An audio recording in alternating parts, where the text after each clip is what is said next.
The story of Bronislaw Malinowski is one of the greatest tales in anthropology.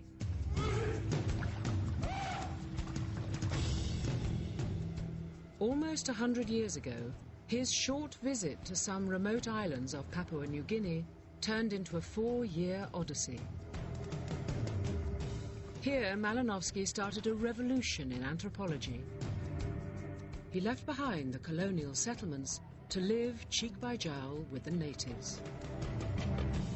His experience would overturn the Victorian notion of the simple savage and transform the way we look at our own society.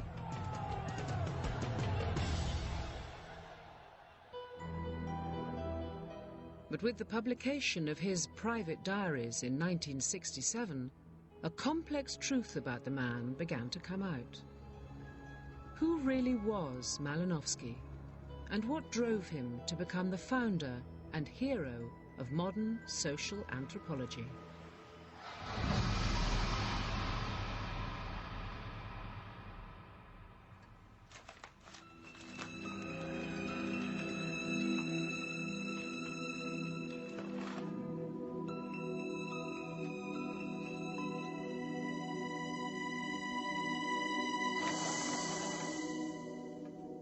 In 1942, at Yale University, some battered notebooks were found on top of a cupboard.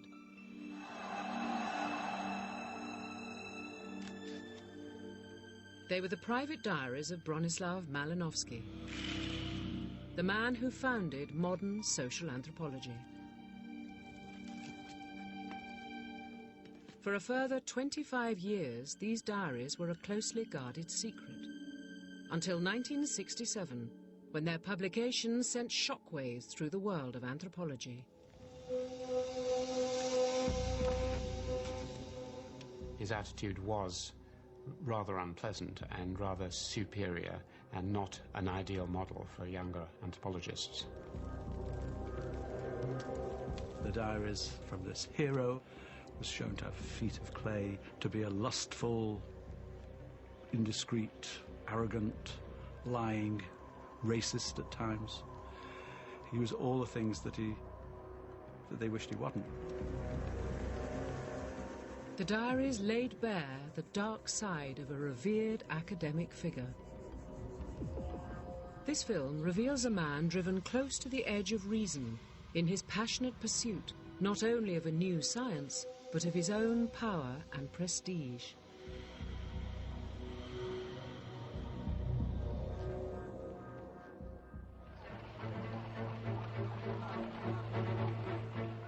London, 1910. The bustling hub of the British Empire and the greatest city in the world. That March, a poor but well-born young Pole arrived and fell in love. My Anglomania has become something more akin to a mystic cult, worshipping at the altar of British culture. Fascinated by England's social structure, Malinowski desired to be part of the upper classes. I both admire and fear the English way of life. Its elegance and refinement.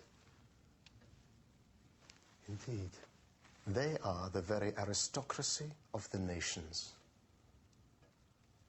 A highly superior nation where one is only tolerated if one is amusing. His surviving daughter and great-grandson bear out his desire for acceptance. There's a photograph of him at a dinner party, and he's obviously very pleased that he's with Sir Thingamy and Lord Whatnot and the Duchess of Blah, and who's to blame him? No. Me. You. Okay, well, you're an American. You can't help yourself. Without personal wealth to help him on his way, Malinowski would have to rely on the one thing he did have: brains.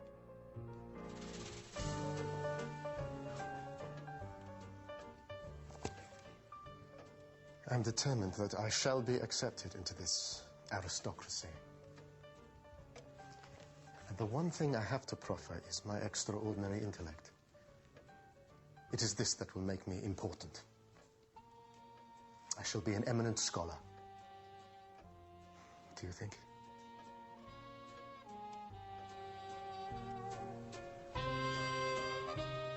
His brains took him to the London School of Economics, where he plumped for the little understood subject of anthropology.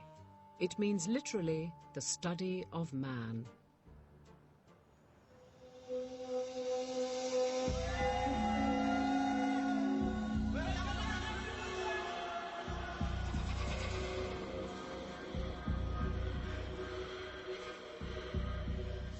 As the British Empire expanded, it encountered a world of mysterious tribes, cannibals, and curious traditions. The Victorians wanted to find a way of classifying these bizarre and exotic cultures.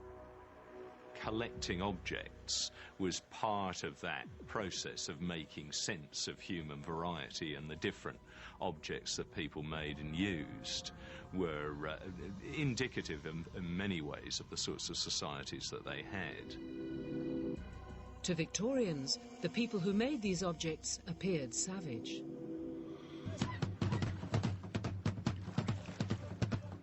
And what's more, these savages performed magic, tattooed their bodies, and even practiced promiscuous sex. Their lifestyle sent decent Victorian folk into a spin of moral panic and terror. In the popular mind, a savage was someone who was at the mercy of their emotions, wasn't fully in control of their rational thought, and therefore was sort of blown hither and thither by changing emotional forms. Right at the heart of the notion of savagery were both sex and violence, basically.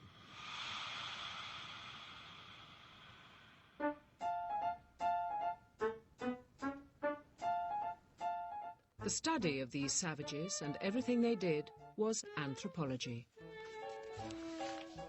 Its experts were respectable gentlemen who considered the savage was best studied from a safe distance. These were known as armchair anthropologists, people who lived in places like London, Oxford, New York, and either didn't travel very much themselves or didn't travel at all. And what they did was, often by writing letters, was to get a whole series of accounts from travellers and colonial officials, missionaries around the world, about the customs of the people that they were in contact with. Perusing these reports in their armchairs, they formulated a theory on savage life. The usual idea was that these people were so-called primitive people. They were more or less equivalent to the most ancient of our own ancestors. And so they must represent something which is the opposite of ourselves. If we are monogamous, they must be promiscuous. If we live in homes, they must be nomadic. If we are rational people believing in all sorts of rational things, they just are completely enthralled to superstition, believing, and so on and so on. So they are the opposite of ourselves, however we imagine ourselves.